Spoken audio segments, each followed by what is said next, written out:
దంపతులలో పిల్లలు కలగకపోవడానికి కారణాల్లో వీర్య కణాల్లో ఇన్ఫెక్షన్ కూడా ఒక ముఖ్యమైన కారణము.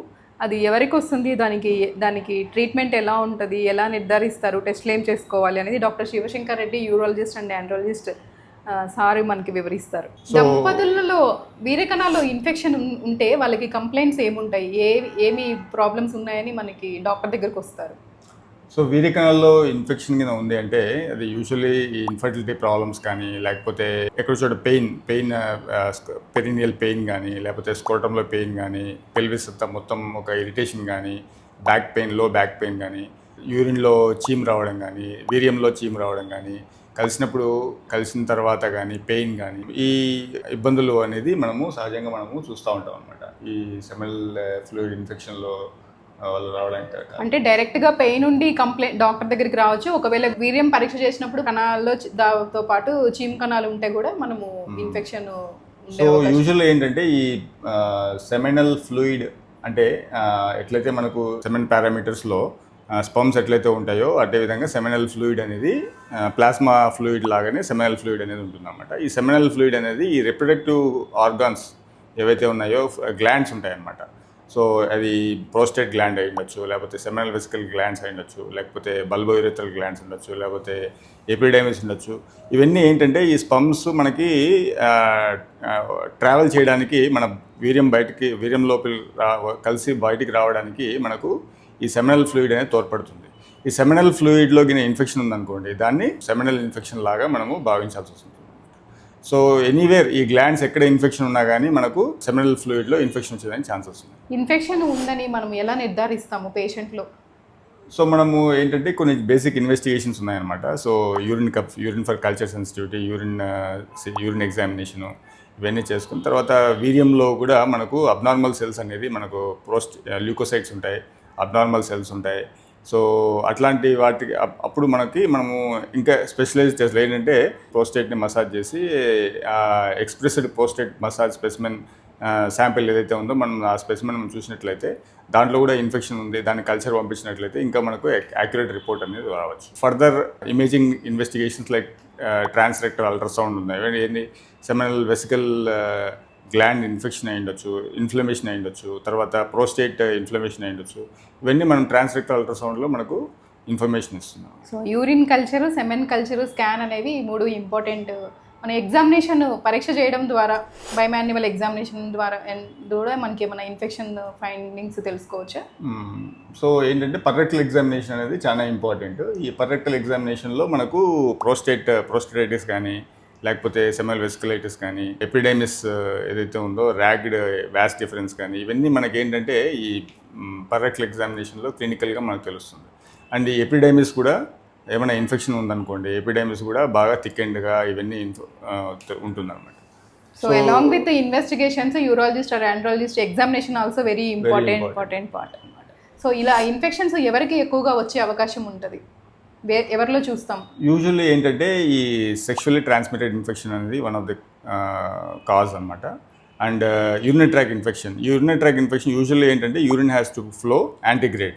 ఒక్కొక్కసారి ఏమవుతుందంటే యూరినరీ ఇన్ఫెక్షన్స్లో రిట్రోగ్రేడ్ ఫ్లో అనేది ఉంటుంది అన్నమాట. రిట్రోగ్రేడ్ ఫ్లో అంటే ప్రోస్టేట్లో ఇన్ఫెక్షన్ రావడం వల్ల, తర్వాత ఈ సెమినల్ వెసికల్స్లో కానీ, ఇజాక్యులేట్ డక్ట్లో కానీ, లేకపోతే వ్యాస్ డిఫరెన్స్లో కానీ, ఎపిడైమిస్లో కానీ రెట్రోగ్రేడ్గా యూరిన్ పోవడం వల్ల, డ్రాప్స్ ఆఫ్ యూరిన్ పోవడం వల్ల ఏమవుతుందంటే ఈ urinary tract infection leading to prostatitis, seminal vesiculitis, epididymitis ఇవన్నీ వచ్చేదానికి ఛాన్సెస్ ఉన్నాయి. So one of the more common cause వచ్చేసి యూరినరీ ట్రాక్ ఇన్ఫెక్షన్.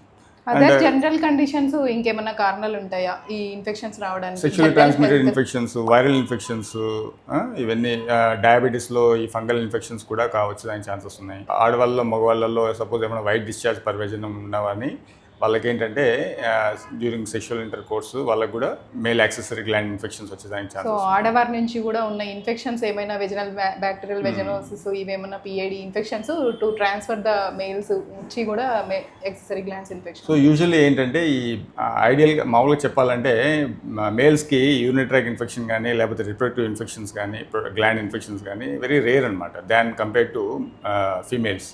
ఎందుకంటే వాళ్ళకి ట్రాక్ అనేది చాలా లాంగ్ ఉంటుంది అండ్ ఇన్ఫెక్షన్ ప్రొడ్యూస్ అవ్వాలి, ఇన్ఫెక్షన్ రావాలి అంటే it has to there is a long track which will prevent. But ఫీమేల్స్లో ఏంటంటే వెరీ షార్ట్ ట్రాక్ ఉంటుంది అన్నమాట.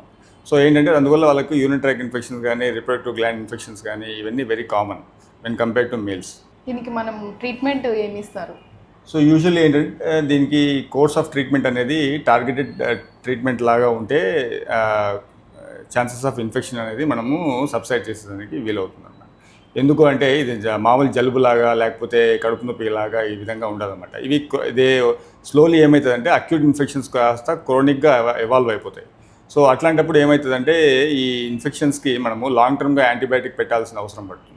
ఆ యాంటీబయాటిక్ లాంగ్ టర్మ్గా పెట్టాలి అంటే దానికంటే ముందు ఈ సెమెన్ కల్చరు తర్వాత యూరిన్ కల్చర్లో మనకు ఎగ్జాక్ట్ మనకు ఆర్గానిజం మనకి ఐడెంటిఫై అయ్యి మనము దాని కల్చర్ బేస్డ్గా మనము యాంటీబయాటిక్ పెట్టామనుకోండి, సో గుడ్ రిజల్ట్స్ వచ్చేదానికి ఛాన్సెస్ ఉంటాయి. ఈ క్రానిక్ ఇన్ఫెక్షన్స్లో యూజువల్గా ఏంటంటే సెమెన్ కల్చర్ కానీ యూరిన్ కల్చర్ కానీ యూజువల్లీ నెగిటివ్గానే ఉంటుంది చాలామంది.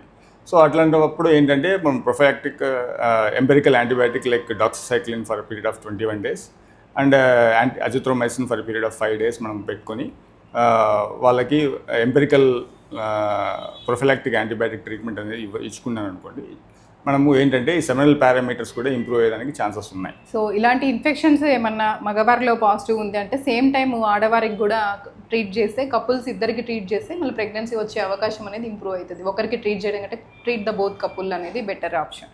ఇంకా వీర్యకణాల్లో ఈ ఇన్ఫెక్షన్ ఉంది అంటే సెమెన్ అనాలిసిస్ రిపోర్ట్ వీర్యకణాల పరీక్షలో మనం ఏమేమి ఫైండింగ్స్ చూస్తాం? యూజువల్లీ ఏంటంటే క్రానిక్ ఇన్ఫెక్షన్స్లో సెమెన్ యొక్క పారామీటర్స్లో మెయిన్ అగ్లూటినేషన్స్ ఫామ్ అయ్యేదానికి ఛాన్సెస్ ఉన్నాయన్నమాట. సో యాంటీస్పర్మ్ యాంటీబాడీస్ ఫామ్ అయ్యేదానికి ఛాన్సెస్ ఉన్నాయి. తర్వాత మోటిలిటీ, మార్ఫాలజీ, టెరటోస్పామియా ఇవన్నీ వచ్చేదానికి ఛాన్సెస్ ఉన్నాయి. అగ్లూటినేషన్ అంటే ఏంటి సార్? అగ్లూటినేషన్ అంటే కొన్ని స్పమ్స్ ఏవైతే ఉన్నాయో దే గెట్ తలకు తోక అట్లా ఏంటంటే దే గెట్ బాడీలో స్పర్మ్ యాంటీబాడీస్ వల్ల they get clumped and agglutinated like that. So అన్ని అట్లా అతుక్కపోవడం వల్ల కదలిక అనేది తగ్గిపోయి మనకి ఎగ్ వరకు ఏ కణాలు రీచ్ అవ్వకుండా ప్రెగ్నెన్సీ వచ్చే అవకాశం అనేది తగ్గుతుంది అంటారు. ప్లస్ ఏంటంటే అవి క్వాలిటీ స్లోగా ఏమవుతుందంటే దే గెట్ నెక్రోస్పర్మిక్ అంటే సెల్స్ స్పమ్స్ కూడా చనిపోతాయి అన్నమాట. సో వాటి యొక్క వయబిలిటీ కూడా మనకు తగ్గిపోతుంది, స్పమ్ యొక్క వయబిలిటీ కూడా తగ్గిపోతుంది. సో ఇన్ఫెక్షన్స్ వల్ల కణాలన్నీ అతుక్కుంటాయి ఒకదానికొకటి, కదలిక తగ్గుతుంది, అలాగే క్వాలిటీ కూడా తగ్గుతుంది, ప్రెగ్నెన్సీ వచ్చే అవకాశం కూడా తగ్గుతుంది. వీర్యం ఇన్ఫెక్షన్ ఉన్న వారికి వాళ్ళు ట్రీట్మెంట్ చేసుకోకుండా అలాగే వదిలేశారనుకోండి, కంప్లీట్గా ట్రీట్మెంట్ లేకుండా ఏమేమి కాంప్లికేషన్స్ వచ్చే అవకాశం ఉంటుంది? దీర్ఘకాలికంగా ఏమన్నా ప్రాబ్లమ్స్ ఉంటాయా వాళ్ళకి? సో యూజువల్లీ ఏంటంటే they go to chronic infection. ఈ క్రానిక్ ఇన్ఫెక్షన్ వల్ల ఏమవుతుందంటే సెమినల్ పారామీటర్స్ పూర్తిగా తగ్గిపోతాయి. సెమినల్ ఇన్ఫెక్షన్ అనేది కాస్త ఇన్ఫెక్షన్ తగ్గిపోయి ఇన్ఫర్టిలిటీ ఇష్యూస్ అనేది రావడానికి మనకు వచ్చేదానికి ఛాన్సెస్ ఉన్నాయి. ప్లస్ ఏంటంటే క్రానిక్ పెయిన్, ఈ పెయిన్ అనేది అంత ఈజీగా తగ్గదనమాట. సో ఏంటంటే వాళ్ళకి దీర్ఘకాలికంగా అలాగే స్లో ఆన్ అండ్ ఆఫ్ వచ్చిపోతూ ఉంటుంది అనమాట. సో అట్లాంటి వాళ్ళకి ఏంటంటే ప్లస్ ప్రోగ్రెసివ్గా ఇంకా వాళ్ళకి ఎరెక్టైల్ డిస్ఫంక్షన్ వచ్చేదానికి ఛాన్సెస్ ఉంటాయి. సో ఇవన్నీ some of the symptoms where they leading to complications of male accessory gland infections. So వీర్యం ఇన్ఫెక్షన్ త్వరగా కనుక్కొని డాక్టర్ని కలిసి త్వరగా కనుక్కొని ట్రీట్మెంట్ చేసుకుంటే ఇన్ఫర్టిలిటీ కూడా అవ్వకుండా ఉండే అవకాశం ఉంటుంది. So good line of treatment ఉంది దీనికి. సో అదేవిధంగా గుడ్ లైన్ ఆఫ్ ఇన్వెస్టిగేషన్స్ దాన్ని మనము ఎవాల్యుయేట్ చేసుకొని ట్రీట్మెంట్ తీసుకుంటే మనకు సొల్యూషన్ కూడా దీనికి దొరుకుతుంది.